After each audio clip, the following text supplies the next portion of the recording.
మన వైపు నుంచి అండి సిద్ధముగా ఉండాలి. అంటే ముఖ్యంగా 3 చెబుతారండి. త్రికరణాలు అంటారు. అంటే లోపలి పనిముట్లు అన్నమాట. అది తలంపు, మాట, చేత 3 ఒకటిగా ఉండాలంటారు. అంటే తలంపు ఒక రకంగాను, పైకి మాట ఒక రకంగాను, చేతలు మరొక రకంగాను ఉన్నాయనుకోండి, దాన్ని కపట బుద్ధి అంటారు. అలాంటి వాళ్ళకి బ్రహ్మజ్ఞానం కలగదు. ఎప్పుడైతే 3 ఒకటయ్యాయండి, ఆత్మజ్ఞానానికి దగ్గర అవుతూ ఉంటారు. తప్పనిసరిగా అండి తరించే తీరుతారు. ఎందువల్ల అంటే అండి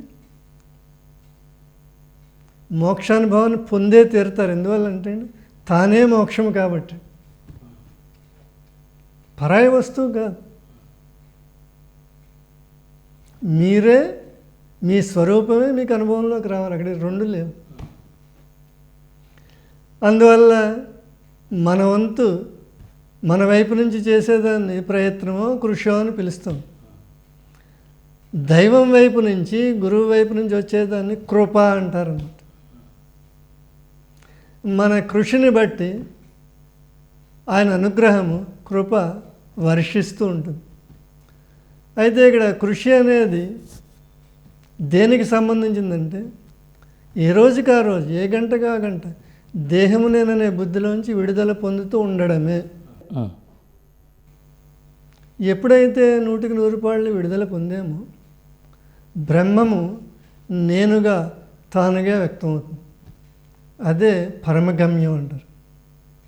అందువల్ల చిత్తశుద్ధితోటి ఆ మనస్సు అంటే దేహాత్మబుద్ధి నశించడానికి ఖచ్చితంగా మనం కృషి చేయాలి.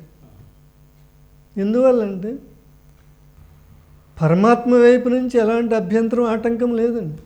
ఆయన స్వరూపంగానే ఉన్నాడు. దేహము జడము, నా స్వరూపంగా ఉన్న శాంతి నాకు అనుభవంలోకి రాకుండా నా అహంకారం అడ్డుగా నిలుస్తుంది.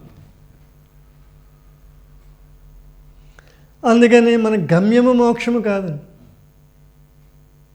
మన గమ్యము మనోనాశము అంటారు. ఈ మాట భగవాన్ రమణ మహర్షి గారు కొన్ని చోట్ల వాడారండి ఉపదేశాలు. నష్టమానసో అన్నారు. ఎవరైతే మనసును నష్టపోతారో వారు ఉత్కృష్ట యోగి అన్నారు. చిత్తశోధకం, ముక్తి సాధకం అన్నారు. ఆ మనసును విచారించి దాని స్వరూపాన్ని తెలుసుకుంటే తానే బ్రహ్మం.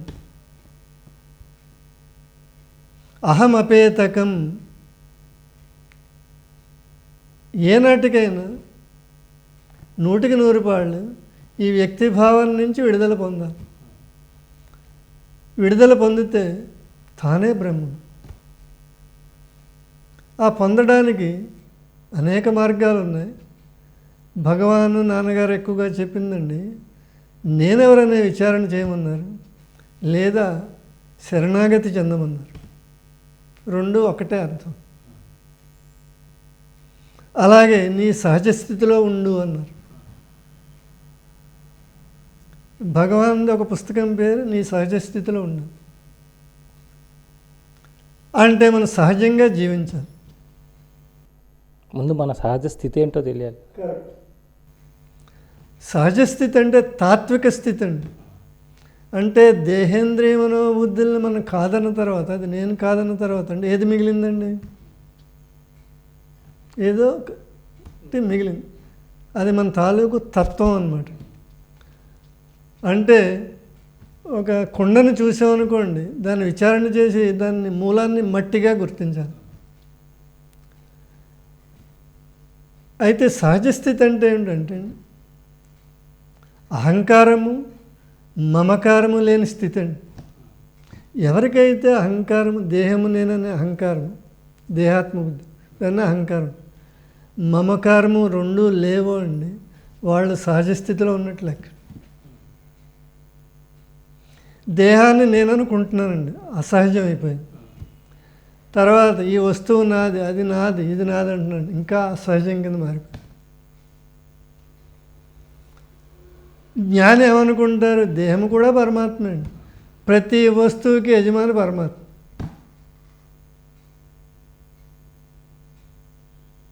సహజంగా జీవించంటే వ్యక్తిభావన లేకుండా, అహంకారం లేకుండా, మమకారం లేకుండా జీవించు.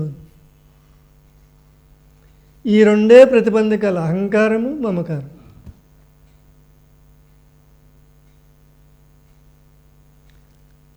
అందువల్ల సహజంగా ఉండాలంటే రెండింటి నుంచి బయటపడాలి.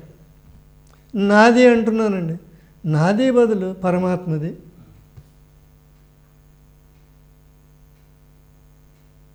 దేహము నాది, నాది కాదు, ఈశ్వరుడు ఇచ్చింది. ఎందుకు ఆయన ఇచ్చింది? పంచభూతాలకు యజమాని ఆయన కాబట్టి. ఈ ఇల్లు నాది, నాది కాదండి, ఈశ్వరుడు ఇచ్చాడు. నాదిని ఎలా జయించవచ్చు? ప్రతిదీ పరమాత్మదే అన్న భావనతో దాటేయచ్చు. అహంకారాన్ని ఎలా జయించవచ్చండి? నేను పరమాత్మ కంటే వేరుగా లేను, నేనంటే చైతన్యం అనే భావంతో. ఎప్పుడైతే ఇలా సహజంగా ఉన్నామో అండి, స్వరూపానికి చేరువవుతుంది.